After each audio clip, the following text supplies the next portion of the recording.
Mae'r prosiect wedi cychwyn yn dilyn cael grant gan Llywodraeth Cymru a'r Loteri Genedlaethol, felly croeso i Cae Crwn.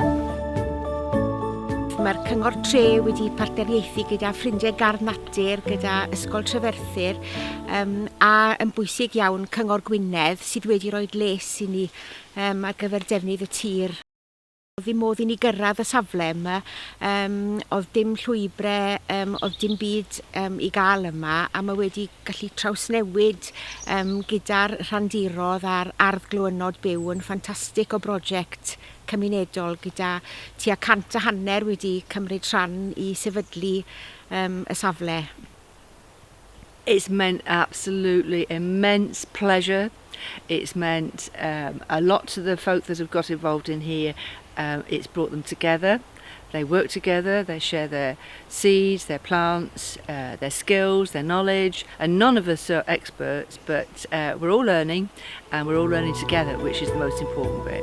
I fi yn personol, dwi'n byw ar ben fy hun, felly so amlwg oedd e'n lle i fi gallu ddod a fod yn diogel ac yn gweithio allan. Dyma y tro cyntaf erioed fi wedi gwneud unrhyw beth fel hyn o blaen.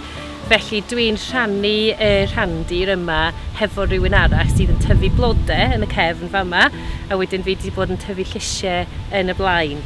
A fi wedi cael dipyn o cynnyrch allan ohono fo dros y tymor. Mae'r prosiect rhangenedlaethol yn wir yn bwysig. Mae'r pleser mae'r plant wedi dod i bobl hŷn a medru rhannu gwybodaeth am y tyfu, a mae pawb yn cael mwynhad mawr. Hyd yn oed ymwelwyr yn dod i'r safle i rhannu a edrych o gwmpas a dysgu am byd natur o'n byrddau gwybodaeth ni. So for me, it's like a real lifesaver because in the beginning of lockdown, this is where I found my peace, my joy, gardening, maggots, slugs. I was just fascinated by everything because I'd never done gardening before. When you come in, you're all automatically like accepted. Like everybody goes, hi, what are you growing? How are you growing? Do you want some of these? Do you want some cabbage? Do you want some turnips? Do you want, and if you need any help, they're really coming. 3 of us have been learning to keep bees. So this year we're just making sure that they're nice and warm for the winter. March, April, then off they go, and they'll be going out collecting nectar and pollen and enjoying themselves. And with a bit of luck we might get some honey next year.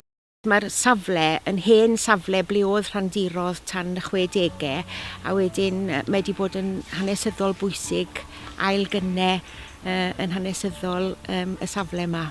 I don't know what I'd do without this, actually. I get up in the morning, my first thoughts are the allotment, and I would rather be here than anywhere else.